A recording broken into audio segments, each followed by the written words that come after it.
In this video, we're going to solve 2026 AP Physics 1 Free Response Question 3, version J.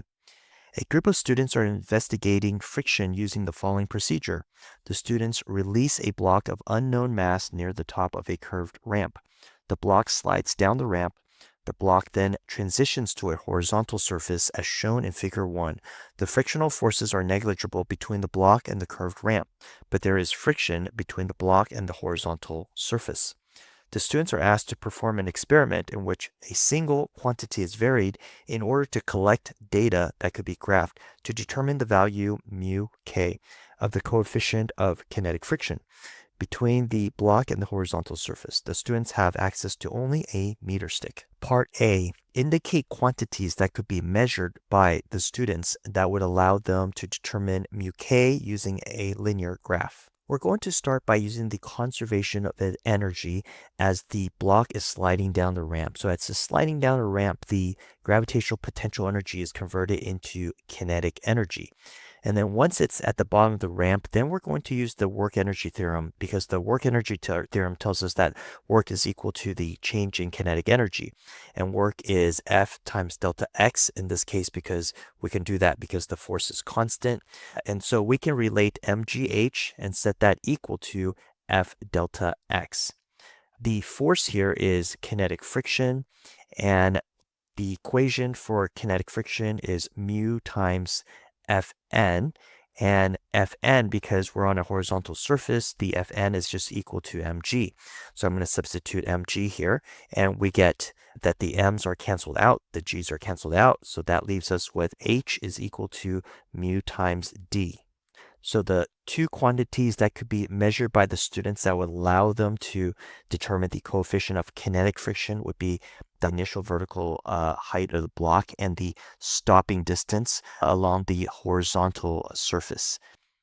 Part 2i, briefly describe a method to reduce experimental uncertainty for the measured quantities. So there's a couple things. Number one is to use a wide range of heights, making sure that you do have some long stopping distances, and then also using multiple trials for each height, and then averaging the stopping distances for each of those heights.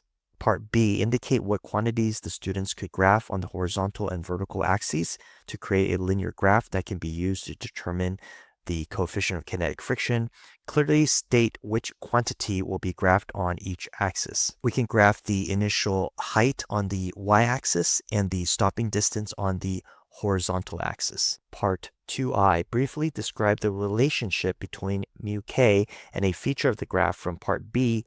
Your answer may include an equation that relates mu k and the chosen feature of the graph. So the feature of the graph that represents the coefficient of kinetic friction is going to be the slope. So the slope of the h versus d graph, the slope of the height versus the distance graph, represents the coefficient of kinetic friction.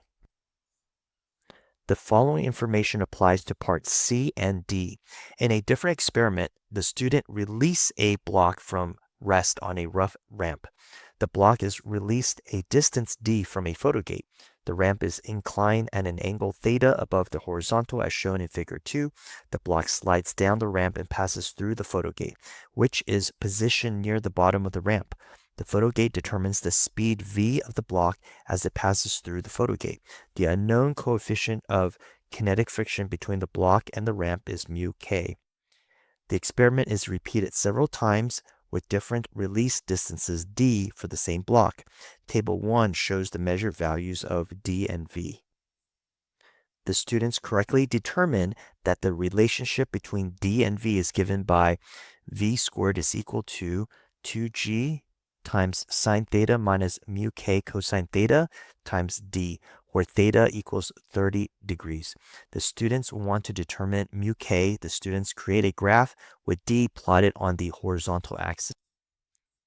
Part C, label the vertical axis of Figure 3 with a measured or calculated quantity, include units as appropriate. The graph quantities should yield a linear graph that can be used to determine mu k. So looking at this equation, this looks like we can apply the slope-intercept equation. So y is equal to mx plus b. The y here is v squared and the x is d. They've already labeled d right here.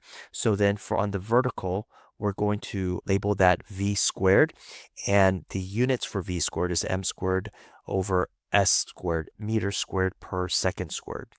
Part 2i. On the grid provided in Figure 3, create a graph that can be used to determine mu k. Clearly label the vertical axis with a numerical scale. Plot the corresponding data points on the grid. Table 2 is provided in your booklet for scratch work and will not be scored. So what we're going to do is to graph v squared versus the distance. And the slope will equal this value right here. So I'm going to create a new column, which I'm going to call v squared, and I'm going to square all of the v values over here, and then I'm going to use this to create my graph. And notice that I have these different points. I'm going to draw a best fit line. Notice that the best fit line is a straight line. Remember that you can use a ruler on the AP Physics 1 exam, and it is not connected dots. So don't try to connect the dots. You're just going to draw a straight line that's as close to as many dots as possible. Then select 2 points. Notice that the points do not have to be on the dots that you plotted. The important thing is that the 2 points that you're picking to calculate the slope are points that are on the line. In fact, I would suggest even if the dots are on the line, I would suggest don't even pick those dots. Just make sure that you clearly are selecting points that are on the line because you're going to be looking for that. So I'm selecting this point right here and this point, and it's helpful to select points where the grid lines are crossing. It just makes it easier to find what the numbers are for those points. So here are my 2 coordinates, point 12 and point 0.05 for the x and y, x1, y1. For x2, y2, I have 0.54 and 0.25. And I'm going to calculate the slope by using delta y over delta x, y2 minus y1 divided by x2 minus x1. So I have 0.25 minus 0.05 divided by 0.54 minus 0.12. And that's equal to 0.2 divided by 0.42. And I get a 0.48. Part 3i, draw a best fit line for the data plotted in part C2i, which we already did. Part D, using the best fit line that you drew in part C3i, calculate an experimental value for the coefficient of kinetic friction.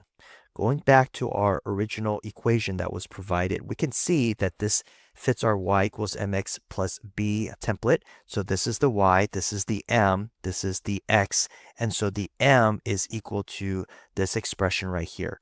So we're going to set the slope equal to 2g times sine theta minus mu k times cosine theta. I'm going to distribute the 2g to both of these terms, and we get slope is equal to 2g sine theta minus 2g times mu k times cosine theta. What we're trying to do here is to isolate mu k. So I'm going to move this term here with mu k to one side. So we get 2g mu k cosine theta is equal to 2g sine theta minus the slope. Notice I haven't put in any numbers yet. You could have put in numbers already, but I like to do it this way so that I don't make any careless mistake in the calculations with all these numbers. So then I'm going to divide both sides by 2g cosine theta, and finally I get mu k is equal to 2g sine 30 minus the slope divided by 2g cosine theta. I'm going to substitute 9.8 for g, and you could use 10 as well, and you would get full credit for that as well for that part. And then for the slope, I'm substituting 0.48, and for theta, I'm substituting 30, and then solving for the coefficient of kinetic friction, I get 0.55. If you got something a little bit different because of the slope that you calculated on, because your slope was a little bit different than what I got, then there's usually going to be a range, so you don't have to worry about getting exactly 0.55. If you got something close to that, you probably got credit for it.